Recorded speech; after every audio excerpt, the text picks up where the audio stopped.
That's okay. Okay, we'll have to start the answer again as it chopped off right in the middle there. But I was so, just getting in full so gala yeah, too. It was why were my big reveal, and then I yeah, got cut off. why were the Conservatives? Let's start again. Why were the Conservatives able to dominate British take politics for so long? take two.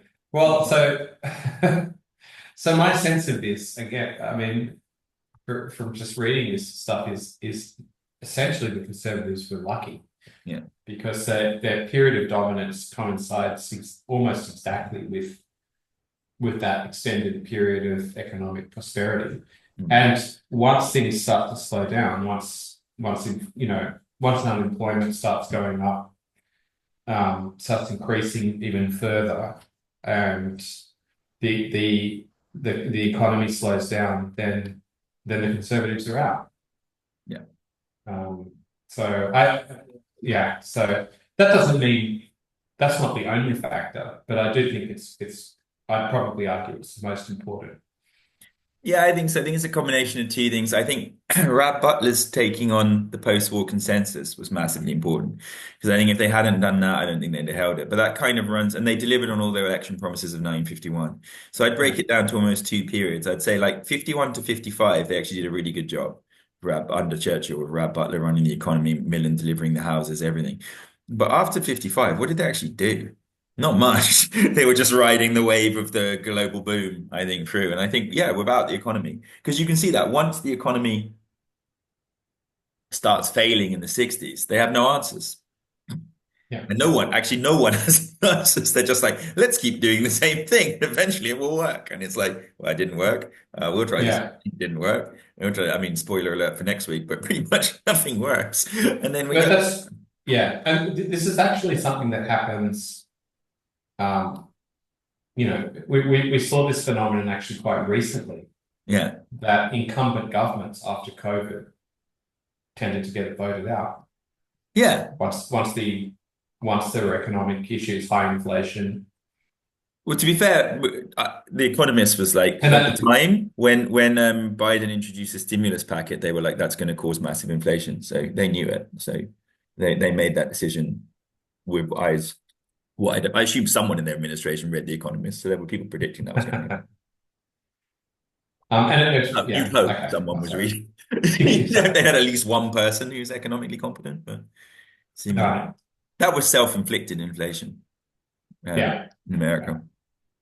That's one thing where Trump is right. Not that he's right that often. I don't certainly don't agree with his hat that Trump is always right, but he's not always wrong. But I believe he's more wrong than right. Anyway, we're talking about Right, um, James. I'm not going there. So yeah, yeah, that's right. We're not on this one. So yeah, I agree with you. I think the biggest thing is the economy, and I don't even think it was their piloting the economy. I just think it was the global macro economy. yes, it's a macro. That's right. It's happening at a macro level. Mhm. But there were Um, so many benefits at the micro level that people felt like it was doing. yeah, And well, you could argue they were pretty good because their propaganda, you could argue the political side, because sure. Macmillan's catchphrases have never had it so good in life is better under the Tories is correct, but it's not because of the Tories. But it's not wrong as a statement. So, but I don't Sure. think if Labour had been running the country in that time period, there would have been any difference. Uh, no, I guess not. Not under that time, not when an Attlee Gateskill Labour. If you had like The other side, the batshit mental left that party, yeah. But if you were running with the yeah, moderate wing of the Labour Party, I don't think there'd have been any difference. Because that was basically this whole period is run by the left wing of the Tory Party, which is basically at this time period the same as the right wing of the Labour Party. yeah, yeah, yeah. Well, Yeah. All right, cool. So the next question then is how important a factor was Conservative leadership in maintaining power? hmm, So we'll run through the leaders. They could just choose three. I think this is one of those essays where, like how I've designed it here, I still think this would actually be better, where you could just make a 4 paragraph essay and just be like, where was it effective, where wasn't it? I think that you can do that and make your life a lot easier. But let's just deal with how effective each of these individuals are. And then I would just put them on the two, you've got two that were effective and two that weren't. But you could weigh up where they were and weren't. They had differences on both sides. So we'll deal with Churchill first. So obviously strengths of Churchill as a leader. He was still popular for winning the war. And obviously because they're in the Cold War at this point, a wartime leader makes a difference. His Iron Curtain speech had, re-raised his profile. He'd also written all his histories of the World War II between being out of power in 45 to 51 to remind everyone how amazing he was, and why they voted him out. And then as you can see, like the strengths under Churchill, he appointed Butler as his shadow chancellor. And Butler introduced the Industrial Charter in 1947. So that's the Industrial Charter is what accepted the mixed economy of a private and state economy. And that's what basically overlapped the post-war consensus with Gaitskill's Yeah. wing of the Labour Party and basically said, yeah, we're in favor of nationalization, but only again industries that are vitally important for the national interest. So And it's really Butler that's driving yeah, this policy. yeah. Um, Everything, that driving yeah. everything. That's why they said he's the best politician who never made it to be prime minister. Yes, he gets kind of squeezed out, doesn't he, by Yeah. Macmillan? He's unpopular inside the Tory party. He's just very good at what he Yeah, does. that happens, doesn't it? You see that Yeah. in politics. You see Yeah. basically a kingmaker Yeah. who's just never quite well positioned to be able to get the top job, No, but the just for skills one you reason need to or be prime another. minister are not the same skills you need to do any other job in the government. It's like, Yeah, Gove. Gove's really intelligent. He apparently did a really good job in education and environment and other places, but he's just not, the public doesn't like him. So yeah, it's not going to get prime minister. yeah, yeah. You can Okay, get yeah. lucky, like Rishi Sunak, who's clearly more of a technocrat than a charismatic leader. But just because Liz Truss was What such a disaster, the whole country was I like, was going to we I could was have going to grown say, up in Wales. what about this trust? Yeah, My favorite. yeah, the world's greatest prime minister. She still gets a prime minister pension for her. Well, yeah, I guess the rules are the rules. That's true. Yeah, she's yeah, yeah ridiculous number of yeah. Let's not talk about Liz Truss. Um, Yeah, Butler was also involved in the 1944 Education Act, so he modernized Yeah, the party. So again, I think so at this point, Butler was basically in terms of Churchill, Churchill wasn't doing anything really. He was really old at this yeah, point. He was just Butler was the driver. Butler was basically running the Conservative Party. He was the driving force behind it. And if you look at this list of prime ministers down here, Eden was his foreign secretary, Macmillan was his housing secretary. So they had big guns in top positions, and Churchill was just a figurehead. But so did he do anything? Not really. But he did two things. Being the figurehead is important because he that is what he's good at, charismatic, holding things together, and he is very, very good at picking people for jobs. And I think yeah, that's quite important. So I think you would say overall, I'd say he himself did not very much, but the two things he did do were very strong. And they set up, because if Butler wasn't in place, they wouldn't have agreed with the post-war consensus. They wouldn't have had yeah, this ride through that period. yeah. Agreed. Yeah. Agreed. And I think everything Butler did is basically gets the tour. But Butler is basically like the Gordon Brown, Tony Blair figure of conservatives. We're going to take what works and we're going to make it better. Only he never Yeah. got. I suppose he would be kind of like Gordon Brown. Only Gordon Brown got to be prime minister because Blair stepped down. But Brown was a crappy prime minister, but a good chancellor. Hmm. And so Churchill steps down. I mean, he's got health issues. He Yeah, has a yeah, he stroke. steps down, and like they kept putting in new, and everyone thought like all the housewives loved Eden. They thought he was really good looking, and he was like very charismatic, and he'd been Churchill's like anointed successor forever. But Churchill's been running the country, the Tory party, for like by this point 16 years. So like from 39 so it's like Eden's been waiting and waiting and waiting. Is like I suppose he's kind of like a Gordon Brown figure, waiting and waiting for ages to replace someone much more charismatic, come in and then fail spectacularly. Uh, Yeah, Eden gets slammed, doesn't he? yeah, he had a personal appeal, and he also used Butler's ideas, even though he didn't like Butler. Everyone was like, yeah, we don't like Butler, we don't want him to lead the party, but we're going to keep following all of his policies.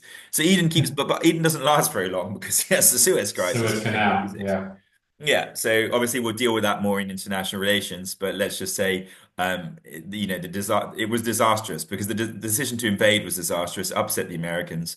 They're unhappy they yeah, hadn't been informed over Suez. He goes in there. Then they have to embarrassingly pull out, so it looks even weaker. So it looks yeah, bad because it reminds people of colonial Britain, and then it looks even worse because it reminds people why colonial Britain is so weak. So you've yeah, upset both groups of people and the Americans. Um, and he has to go. Like he goes on health grounds. But Macmillan is quite sneaky because this is how Macmillan was supported the Suez thing. And when he realized it was going to go wrong, he he attacked it in the stepped away cabinet from it. meeting and sabotaged Eden and took control of the party. But in this case, Macmillan was also very lucky Yeah. because the next election wasn't until 1959. The Yeah. Suez Canal crisis was 1956. Yeah. And if there was an election, in the next, probably in the year after that, Yeah. the Conservatives may well have booted out Yeah, because well, of they the changed their premise fallout. before every election, which is their strategy, which is what they were trying to do by like trying to dump Sunak and dump like Boris. They did like Churchill. They all fought only one election. So Churchill won 51, Eden won 55, Millen won 59, and Douglas Hume lost 64. But they changed Yeah, leader before every election.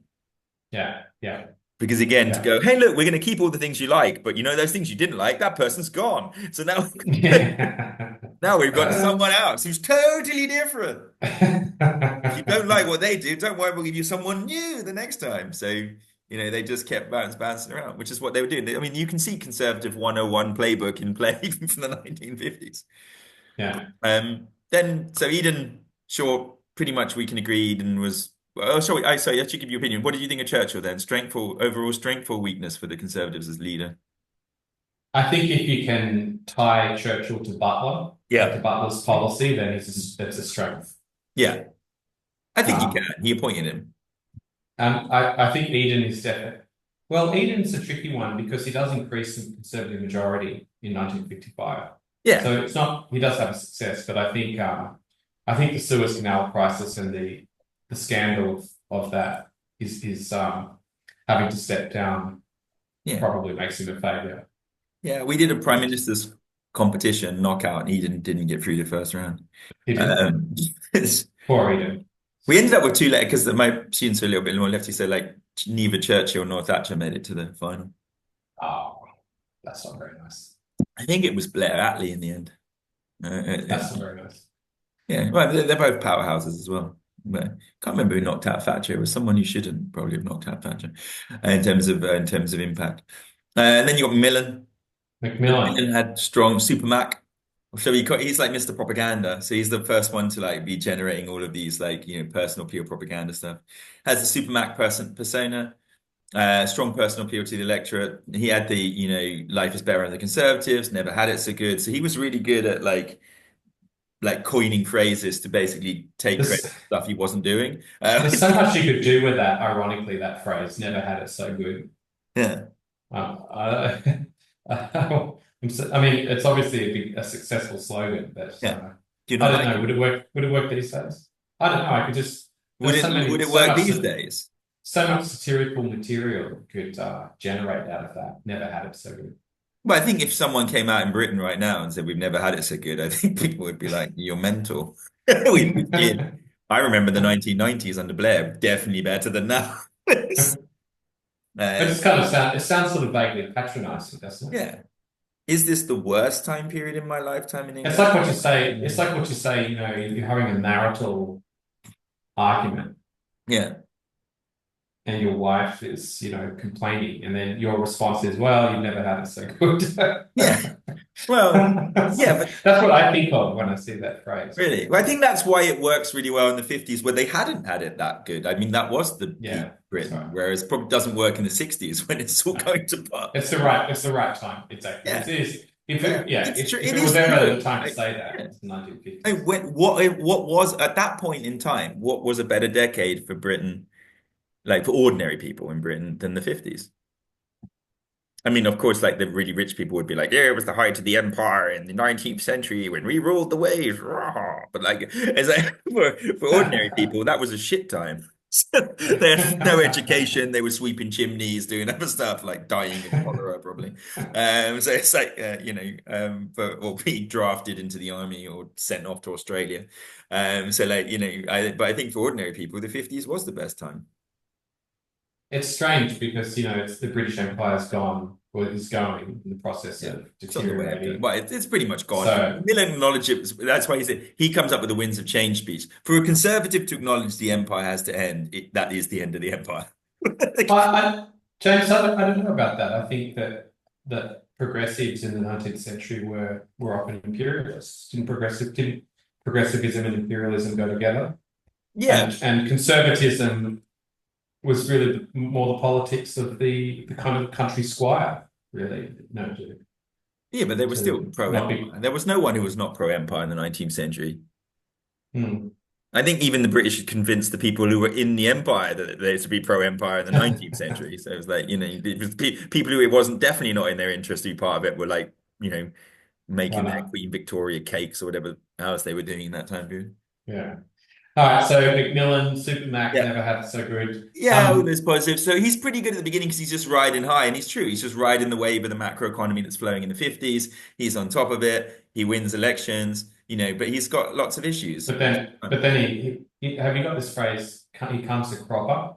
Yeah, he comes a cropper. It's more Australian, but they would probably Is understand. it? Yeah.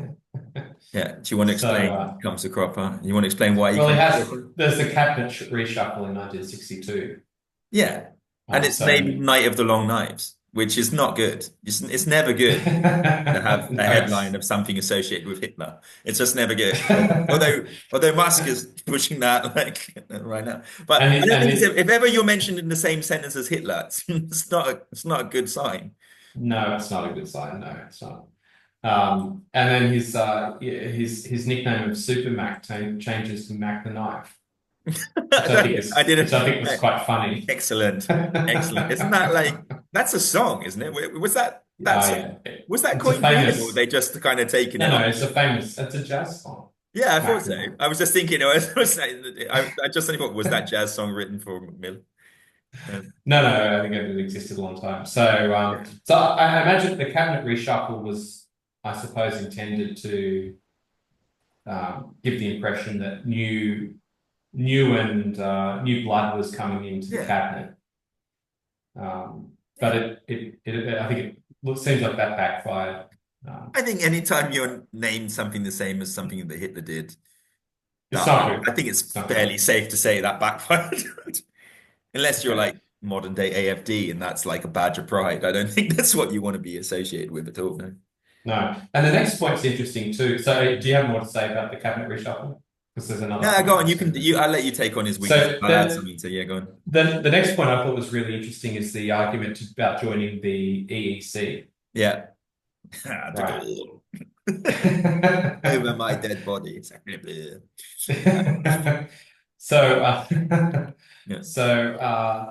I thought that was interesting because that's really it's a Tory policy to join Yeah. the EEC. Yeah, The Labour are opposed reason to it at this point as well. Labour opposed it, that's right. So Yeah, but it's then the Tories Corbyn that did as well. actually. Corbyn's from the left wing of the Labour. The left wing of the Labour's always has Mm, always been hostile to the EU, always, and the right wing of the Tories became hostile later. I see. Okay, yeah.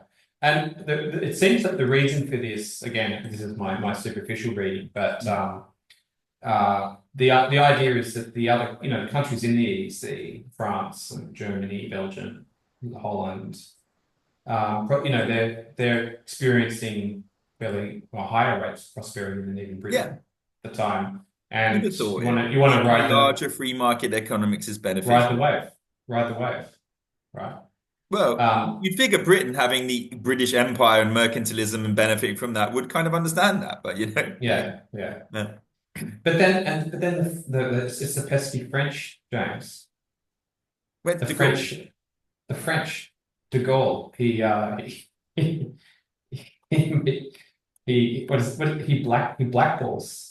Yeah, blackballs the yeah. British, He said, "Until I die, they're never coming in."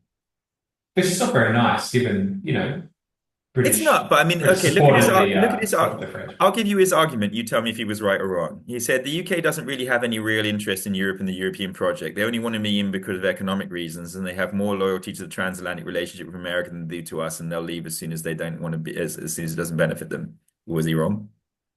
Maybe not. Exactly. So he's not wrong. Everything he said is exactly what we did. Um, Uh, yeah. I mean, if you were, I think the French would have taken undue delight though in foiling the British De Gaulle would in have this loved sense. Brexit. He'd be like, "I told you so." It's probably from his grave. Come back. Mm. And then there's a favourite bit. So that's the point. So that's the EEC. Yeah, they can't get Britain in. Macmillan tries tries to to and but fails. fails. Macmillan tries to but fails to join the EEC. He So actually creates his own organization of European nations that aren't in, like Norway and Switzerland and that, but it's shit and doesn't work. So it's like, all right, we have to join. But one problem of joining is they have to abandon the empire. because like you can't have favorable trading relations with like Australia, Right, New Zealand, South Africa if they're in, and that was one problem for them in terms of putting out. right. And then, and then the final thing for Macmillan is a series of sordid scandals, Yeah, James. yeah, Shocking, standard for the shockingly, Tory party. shocking. So, so I think the most damaging is the Profumo affair. Yeah, Is that how you pronounce it? yeah. 1963. Hmm. Um, and that implicates, um, so it's basically uh, someone who's associated with Russia, the Russian embassy and Yeah, prostitution yeah, is implicated.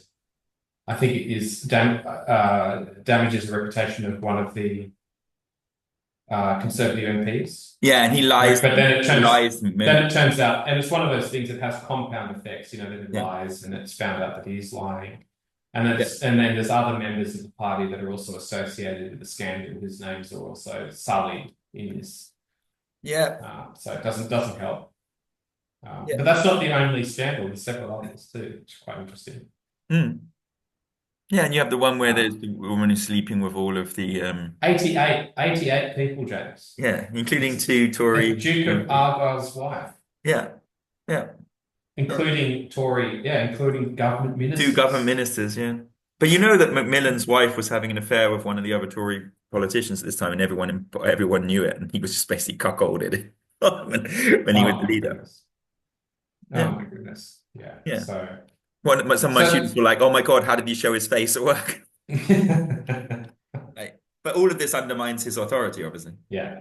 So what does that make? Do you think that makes Macmillan a success or a failure? He seems like a mix. But He's I got think a the country is mixture. successful under his prime ministership, but I'm not sure it's got anything to do with him. Yeah, and then And then I when mean, he actually has to deal with crises, he fails because, he has the lucky period of economic growth. And then in 61, he ends up with a balance of payments deficit. In 62, unemployment goes up. And I don't think he knows how to deal with it.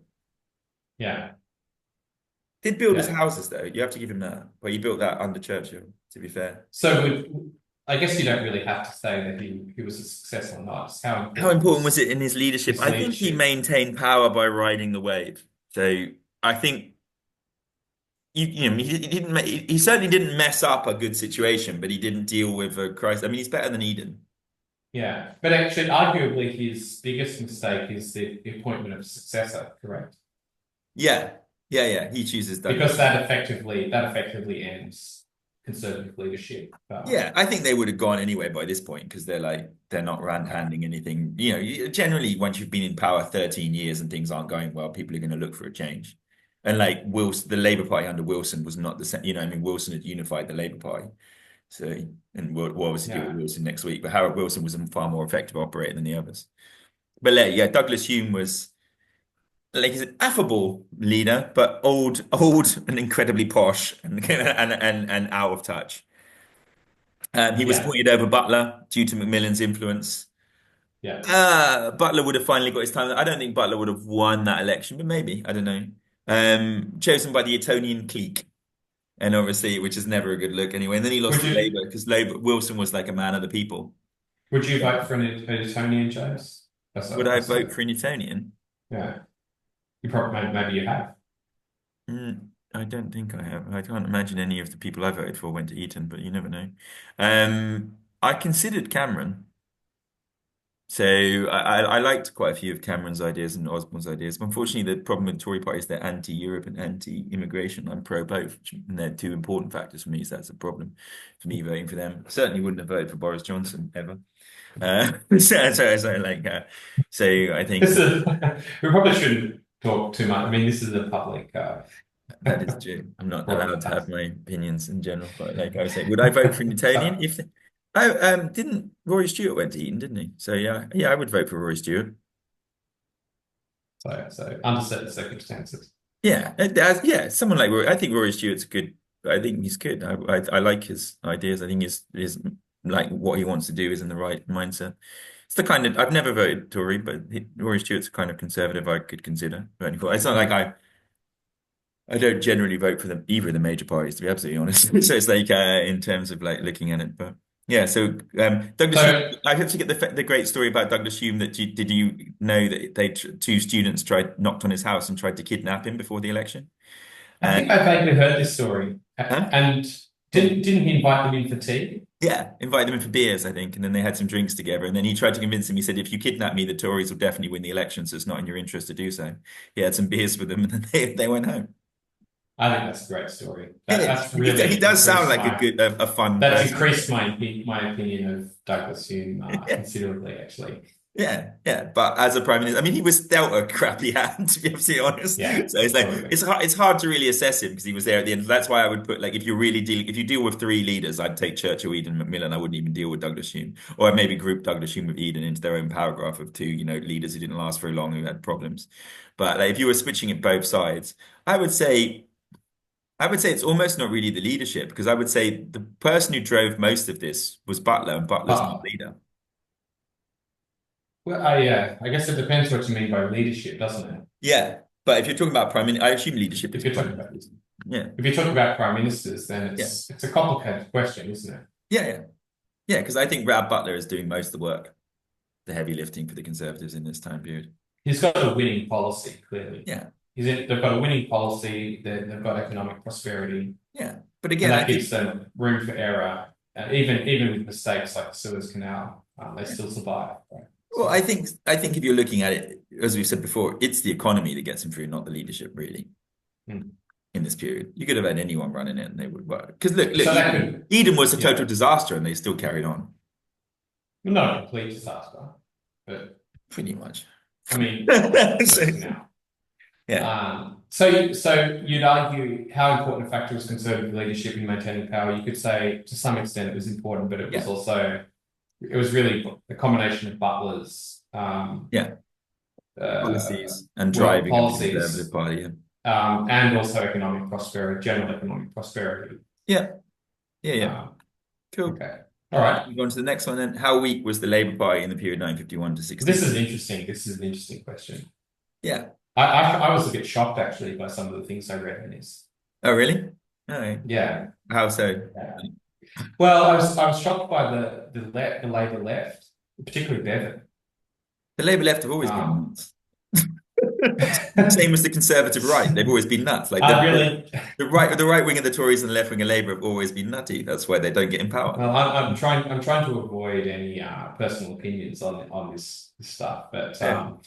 but so Bevan Yeah. had the idea that Britain should disarm Yeah. nuclear disarmament in order to let Russia catch up, Yeah. the Soviet Union catch up. Yeah. The left wing of the Labour Party is obviously it's like closer to communism. That's Never full on that's communism, but closer. that's crazy, James. Yeah. Crazy. My goodness. Yeah. Okay, so That's why they didn't win it. maybe That's why people don't the think. do you, I do was you- shocked by that. from looking at this, do you see why the Conservatives won all those elections? So, Um, all right. So first yeah. problem. So how weak was Labour Party? And we'll just talk about in general. This is like, and again, Well, look at, you could turn this into this is another one you could turn into a 4 paragraph essay. You could just with these ones that weak and strong, you could do 1 paragraph where they're weak, 1 paragraph where they're strong, and overall, if you wanted to do so, or you can break them by factors. So it kind of depends on for the students how much time they've got, what they want to run with. So first one on socialism. Gaitskell wanted to modernize the party, but couldn't unite the left-wing traditionalists in the party, such as Bevan. You still had big beasts on the left, I think, at this point, and that's the problem. So like Attlee had struggled to rein them in. Gaitskell taking over from Attlee also struggled to rein them in. And when the Labour Party is divided, it doesn't appeal to the electorate, especially when, as we've said, from the Tory part, the economy is running well, it's chugging along. Butler's like driving the Tory party forward. So why would they do yeah. it? So the big factor here is the division. Yeah. The Labour Party is divided between its two factions, Yeah. Gaitskell on the right and Bevan on the left. Yeah, and Gaitskell's basically wanting the same things as Butler because at this point, like I said, Right. they're living in Attlee's world, which is moderate Labour. So it's like moderate Tories, moderate Labour, kind of pretty much more much of a muchness. Yeah. But Bevan is well, yeah, his policies are, let's say, controversial. Yeah, yeah, It's hard to see them gaining a kind of broad-based consensus. yeah. No, generally. they couldn't, and that was the problem. I mean, they still got lots of votes because still a lot of people supporting them. But when the economy's humming in the 50s and you've got the Cold War running, you're really going to disarm. There's divisions on the future of socialism. So again, they all agreed on nationalization and trade unions, but the left wanted more nationalization. They wanted to nationalize absolutely everything. Yeah, yeah, And that was the clause 4 commitment, which is the big thing that Blair eventually gets rid of in the Labour Party. But until Blair, it's still there. So clause 4's commitment was Labour was committed to nationalizing every industry. And there was no public every industry. yeah, every industry, yeah, everything. Amazing. Yeah, Yeah, full on socialism. Whereas, like I said, the Attlee, like Gateskill, Butler, Attlee element of nationalization was we need to nationalize all of our core industries. Like, in case we have in a war, we need to have control over steel and oil and gas and railways, infrastructure, everything. But we don't need, there's everything else that's not core part. And that's where Britain's got a problem now because we've sold out most of our industries under Thatcher and now we don't really have control over anything. And if we need to rearm and get mobilized, I'm not sure how easily we're going to be able to do it. mm, So there was some points on that side, but there's no need to privatize absolutely everything.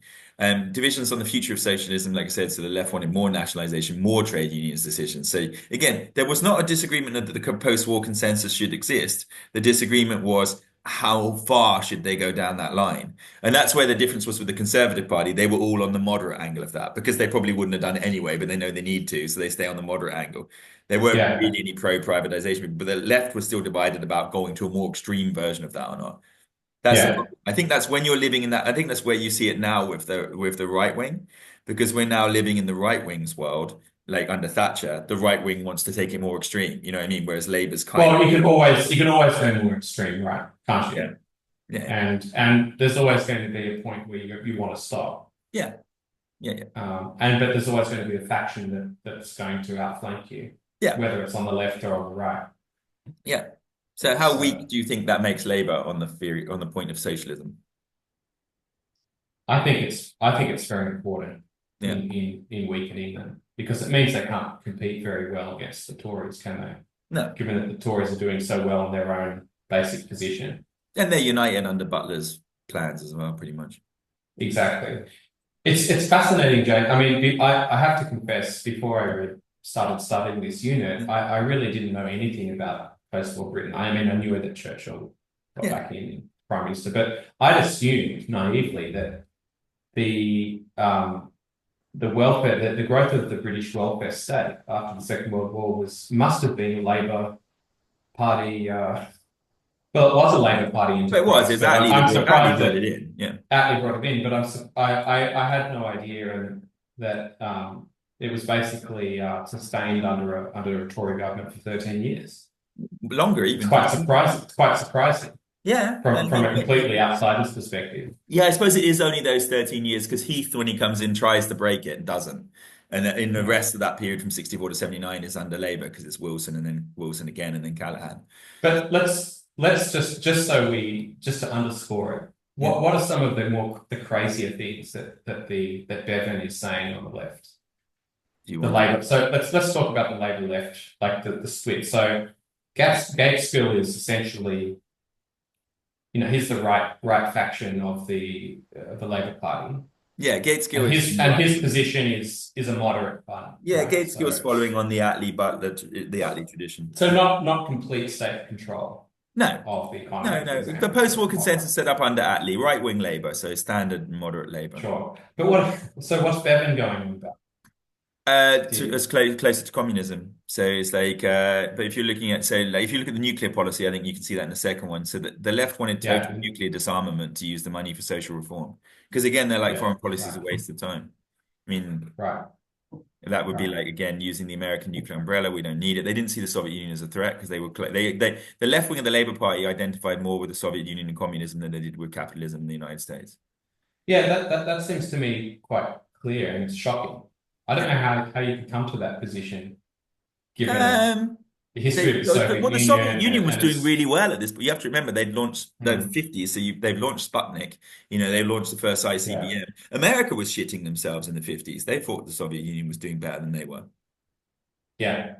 So you have to remember, But because you're looking at it from the lens backwards. If you go back from the collapse of the Soviet Union, you go, well, how can you see? But that if you put yourself no, in, no, no, yeah, no. But but the Soviet Union in the no Second one knew World what War. I Stalin was mean, doing yet either. You have to no, remember, that's the thing. I'm not gulags and all sure. that crap That's hadn't very come out hard. yet. That comes It out hadn't. when Khrushchev releases that Solzhenitsyn. after Stalin's death, and then you get slowly when the de-Stalinization comes in. Yeah. I mean, seems to me hard to conceal the deaths of, more than 20 million people Yeah, in but your own they wouldn't country know. No one knew through that yet. through purges. Yeah, but no one knew that yet. You know what I mean? That's what discredits it. But at this point, they don't know it. They've got like, radical heroes coming through. So like I said, Right. they wanted to So disarm. nuclear, The yeah, left of the Labour nuclear. Party is anti-nuclear. They don't want they don't want, even now, like Corbyn and the left wing of the Labour Party were not in favour of renewing Trident. Yeah. So it's basically the communist. So in a proportionate system where you have a series different series, like in Europe, right? Like Yeah, in France, for example, you had there was a communist party yeah. in post-war France Oh yeah, France and Italy almost went communist. That's why and almost Marshall went used the Marshall communist. Plan. The So Marshall Plan this was to is deflect communism. yeah, this is the communism of the British in British politics. Yeah, The they never people who had come communism. closest to They that. never had the same thing. We never had a communist party, but we had communist sympathies. It's not the same, but Yeah, and that's essentially Bevan here. yeah. But I mean, he was the Yeah. driving force behind the welfare state and the NHS and everything. So it's again about Welsh miner grew up in that, saw what happened in that time period, wanted to come out of it.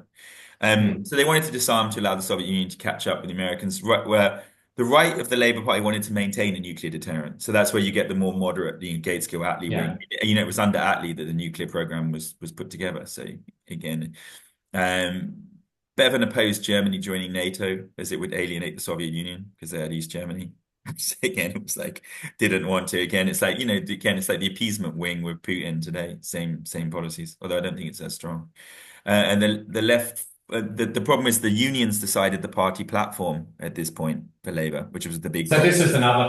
this is another really big point, right? Yeah, With the split in the Labour Party, it's yeah, the attitude towards the unions. So yeah. the right faction is obviously not as nearly as sympathetic as the left faction to No, union. Um, but the big problem for Gateskill is the Labour leader doesn't decide the policy; the unions do. So yes, that's right. That's Gateskill right. was not for disarmament, but Labour had to go into the election arguing for disarmament because it was forced on them by the unions Right. and in the middle of the Cold War. So you can imagine Yeah. how much the British public were like, "Yeah, that sounds a good idea." Yeah. Yeah. Yeah. Seems like a very difficult position to Yeah, it be in. was. Yeah, that's why they tried to reform it because it wasn't functioning. And that's why Wilson, when we get to Wilson next week, he was more effective at unifying this.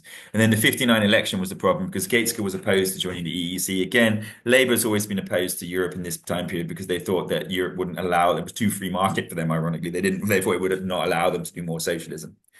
And he was a Yeah. skilled politician, but he made mistakes, and he couldn't unify the party. He wasn't a unifying thing. He was associated so far with the right wing of the Labour Party that his like basic civil war. Bevan had wanted to take over as leader from Attlee, so they had a personal beef at the end of it. Yeah. Whereas the thing is that Butler continued, the Tories unified together even when they had personal problems. Labour didn't really do that. It And seems like it seems like, so I was thinking of the yeah, 1959 general election in yeah, particular, but it seems like the Labor has a less coherent economic policy yeah. as Yeah. well. Yeah. Yeah, Um, they couldn't say how they were going to fund it without tax increases, and everyone just believed that they were going to increase taxes. They didn't trust them. And obviously Gates had to go into the 59 election arguing for disarmament at the height of the Cold War. yeah, right, right. So Yeah. this was a problem. So overall, I think the Labour Party is pretty weak in this time period. Yes, pretty weak, and the weakness is due to the split, Yeah. correct? And the fact that Tories Yes. took so all the things that were good in the Labour Party, the post-war consensus, the Tories have taken under Butler. So what are they offering? Yeah, yeah, yeah. The only additional things they're offering are nut job left-wing things like That's or total nationalization, none of which the country is interested in, especially when the economy is humming and doing really well. yes, yeah. Okay. Yeah. So we agreed that they were very weak. Yes, we agree. They're Cool. weak. We're at 10 seconds left, so I'll end this one and we can start the next one.